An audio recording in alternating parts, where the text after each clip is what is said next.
ayan, papalubog na po yung araw. Ayan, kung nakikita nyo ba. Ayan mga kapudi. Tapos, ito pong bukid ay sinigan. Sasabihin ko sana ay sinunog. Sinunog o sinigan. Ayan. Karaniwan po, ari ko. Karaniwan po sa mga magsasaka, ay ewan ko lang po sa gawing Pampanga. Dito po sa amin, sinisigan po nila yung bukid. Ayan. Yung mga ginikan. Pero nung araw po, ang daming nag-iipon ng mga ginikan na yan kasi ginagamit po sa baboy. Pagka mga anak na yung inahing biik, at saka po yung sa kalabaw. Kalabaw o may baka. So, ayan. Hi, Blacky! Blacky! Blacky! So, yan, pwede na dito mag-volleyball. Ayan. Di ko lang po alam kung patutubigan na to agad or hantayin pa munang mag-tag-ulan. Tsaka uli magtatanim dito ng palay. So, dito na po ako umikot. Tapos, ayan, magbabaklas na po si Mr. ng poste. Dahan-dahan muna po pala tayo, baka maging malikot na naman ang ating video ay hindi magustuhan ng ating mga viewers. Sabagay, meron naman po talaga tayong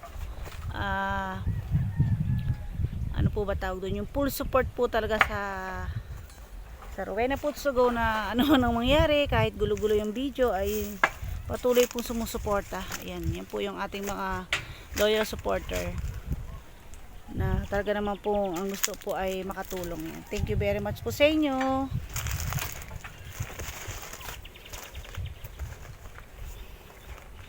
So ayan, sisimula siya magbaklas. Tapos ayan, nakipansin nyo po, oh. Ayan. Charan! Yan po semento na yan na nanigas ay purong-puro. Galing po yan sa malaking mixer na itatapon na po talaga.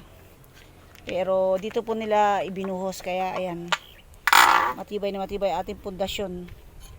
Ayan, binuhos na lang po nila dito, tapos inayos po ni Mr. Tapos como nga po siya ay purong-purong semento, oh, ang lilis po niya ng ligas. Kahapon po ay binagbag po ni Mr. yan ng anong ginamit mo? Cabra ba o ano? Ha? Dulos. Ayun, dulos po pala ang ginamit. So, tutulungan ba kita habang nagbabakbaka? Upo. Tanggalan ko raw ng pako. So, teka lang mga kabuti, magtatanggal tayo ng pako. O, magdidilig muna ako habang nagbabaklas ka niyan, no? Magdidilig na lang po ako, siya na lang magbaklas nun. Kasi po ay kailangan diligan to. Ngayon po masarap magdilig ganyang oras. Hapon. Yan, so, ay malago na yung wala nang nadidiligan yung ating sili. Yan po ay talagang nakatanim na po dito. Pero lumago po siya nung nadidiligan po natin. Raulo. Raulo. So, start na po tayong magtimba at magdidilig. Ayan.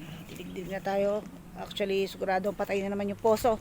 Ang tawag po nila doon ay uhaw. Kailangan po natin ay bubuhusan dito ng tubig. Pag uhaw, habang binubuhusan, tatakpan yung bibig at saka bobombahin. Para po makahigop po siya ng tubig sa loob. So, bombahin ko muna po mga kapudi. Yan, medyo malaki na rin po yung ating mga berries. Yan. Pag siguro lumago to, dami natin makukuha. Tapos yung mga pechay natin, malalago na rin. Uy, pwede na bang pang nilaga yan? Ayan, sana makabuhay pa tayo ng malaki-laki. Kahit konti lang siya. Pero pag lumaki naman yan, madami na rin yan. Ayan. Hindi lang po sabay-sabay. Hindi lang po sabay-sabay yung paglaki niya. Ayan. So, ayan. Start na po ako magdilig mga kapudi habang siya ay nagbabakbak. Charan!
So yan, dilig-dilig tayo mga kapuday. Mga kapudi, mga kapuds to go. Ayan, magdilig tayo ng pechay. So pasensya na kung medyo malikot. Ayan, wala po tayong taga video. Kailangan ay matuto tayong mag video mag-isa.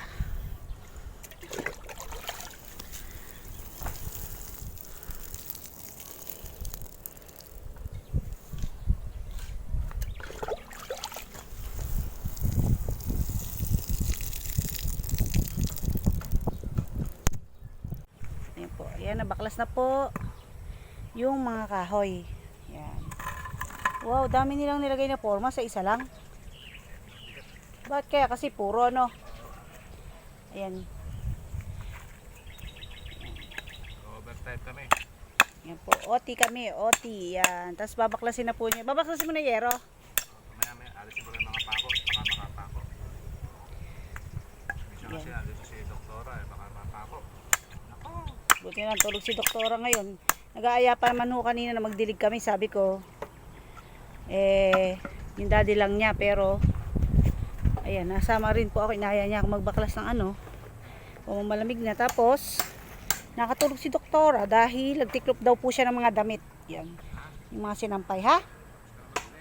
Hindi, i-update ko muna sila sa ating, ayan, mais. Kung napasin nyo po kahapon ay medyo musbong pa lang po siya ngayon. Ayan, malaki na. Bilis niyan lumaki, no? Gulat nga rin po si mister kasi parang anturin niyan lumaki. Kasi sa instruction to dun parang maghantay ng 2 weeks. Kung ibabaon sa lupa, hukay sa lupa, tapos lalagay yung buto ng mais, ang nakalagay po dun 2 weeks bago makakita ng usbong na ganyan. Pwede na to ilipat o antay mo pang lumaki? Gano'ng kalaki yung namumunga na. So ayan, tuloy lang po natin yung pagdidilig. Didilig po muna po ali ako. Ayan, nadiligan ko na po to. Oops, tumumba yung isa nating kailangan natin itayo. Ayan.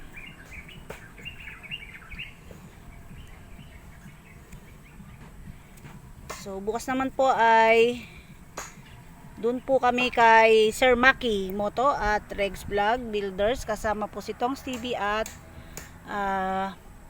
Kasidling. So napagkasunduan po namin kasi magte-thank you din naman po ako sa kanila dahil talagang malaki din naman po ang tulong nila sa akin din channel. So sabi ni Ma'am Lee at ni Katongs TV ay kung pwede sabay-sabay na po kami. Why not? Mas masaya, mas marami, mas masaya. So bukas po nandun kami, larga na naman po kami. Ayan po. So, tutuloy ko lang po yung pagdidilig mga kapudi. Pasensya na ha. Kasi hindi ko siya ma-video ng maayos. Dahil si Mark Dianis po nag-e-edit po ng video. Ayan. At saka may module na po sila. May ano ba tawag doon? Homework? Hindi eh. Pero, ayun, activity. May activity pong pinagagawa yung kanilang mga teacher. Sa group chat po nila. Dahil nga po matagal po na-stop yung kanilang module dahil po sa lockdown. So magdilig muna po ako mga kapudi. So yan mga kapudi, tinatanggal po yung yero. Hinihingal ako. Ayan, medyo ginagabi na po kami dito dahil yan, dilig-dilig. Saka mas mainam po yung medyo wala ng araw para po hindi ganun kainit. Sobrang intense po ang init natin ngayon pagdating ng katanghalian tapat hanggang hapon. Uy, nakapaloob. Nakapaloob. Masisira yung korte, no? Sayang. Hindi, kikinisin pa naman yan eh.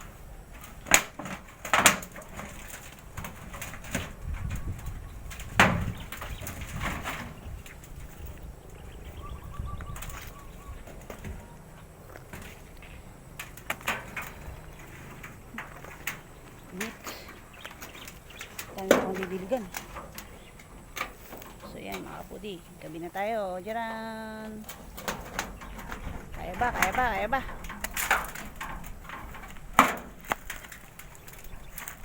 Huwag kang susuko.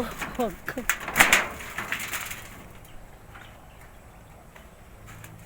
Baklas na. Nahiwa ka. Ayan, tanggal na. Ayan. Ngayon. Ayan na. So, tanggal na. At tuloy tayo ng pagdidilig mga kapudi. Tapos yung ating poso ay Raulo. May kambing, gabi na. Ang ating Sama ka poso. pala sa kambing. Sama, di pa nga utos magdilig. Didiligan ko muna lahat. Yung ating pong poso ay ano po, nasemento na rin. Ayan. Sharan. Ayan. Ayan po, nakasemento na kaya medyo hindi na siya ganong kaputik pag tayo ay nag-iigib ng tubig. So ayan, yung palang pong gawin na yan ang nadidiligan ko. Kita nyo naman. So ginagawa ko ay dalawa-dalawang buhos. Dahil sa sobrang init po ay mag-evaporate lang agad bukas yan. Para po bukas, yan, masa-masa pa po siya. At kung tirik na tirik man ang araw, may pansalubong tayo na dilig sa umaga. So tuloy muna ang dilig mga kapudi. So yan mga kapudi, ginabi na po tayo.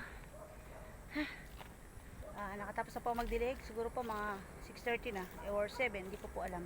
Pero maliwanag-liwanag na po. Si Mr. doon na po sa kabila dumaan dahil isisilong pa po niya yung kanyang kambing na alaga. Ayan. So yan, pauwi na po ako. Yan, bye-bye na. Bye-bye Blackie. Bye naman po tayo, magluluto ng hapunan. Jules, ayan na yung ano, hindi pa madala-dala. 7. Ayan, bili po ako ng Pechay Baguio para sa pata. Ito may sibuyas dun. Pero bumili na rin ako ng isang sibuyas. At saka po, meron kayong saging? Wala. Saba? May kamote po kasi kami sa bahay eh. So, yun na lang po. Kamote, meron naman doon kamote. Sige, okay na po yan. Ayan po. Ayan yung medyo mini talipapa ng tangos. Ayan. Bago po dumating ng bayan, bago dumating ng flyover, meron po dito maliit na talipapa. Pero malaki din po siya. Palengke na rin. Ating ulam po ngayong hapunan ay nilagang pata ng baboy. Pinakukulo ko na po yung ating pata. Pangalawa na pong ano yan. Pangalawang sabaw. Yung unang kulo ay itinapon ko po. So pag medyo malambot na, lagay na po natin yung sibuyas. So yan, nilagay na po natin yung ating sibuyas. At tapasin nyo, kanina kumukulo na. Ngayon huminto uli yung pagkukulo. Kasi po ay dinagdagan ni Mr. ng sabaw. Kasi po mukha lang po siyang marami pero konti lang po yan dahil marami po kasi yung pata. Tapos maliit lang po yung kasirola natin. So ayan lang po muna siya kumulo ng mga 10 minutes. Tapos lalagay ko po yung kamote at saka yung Pechay Baguio. Kapudi, malambot na po yung ating karninang pata ng baboy. Nilagay ko na yung kamote kanina. Tapos meron pa kami nakuhang isang buong mais. So sayang siya kaya isinama ko na. Tapos lagay na natin yung Pechay Baguio. Tapos dinner time na po. Ayan, kain na sila doktora. So, doktora po, kaliligo lang. Ayan, kagigising lang kanina. Nagpunta ako ng palengke. Kaya gabi na siya nakaligo. Kaya pasensya na kung medyo malikot. Ako lang po nagbibideo. Ayan, practice tayo.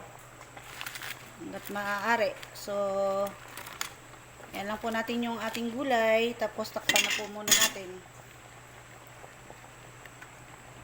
Ayan mga kapudi, nakatapos na po tayo magluto ng nilagang pata ng baboy. So, nilagay ko na po sa plato yung ating pata at saka yung ating mga gulay, mais at nilagang kamote. Tapos, dito po sa kabilang side ay ang ating sabaw. So, mapapansin nyo, medyo dark yung ating sabaw. Nilagyan ko po siya ng konting Knorr seasoning na soy sauce para po medyo mabango-bango. So hanggang dito lang po mga kapudi. Kain na po tayo. Mag-dinner na po tayo.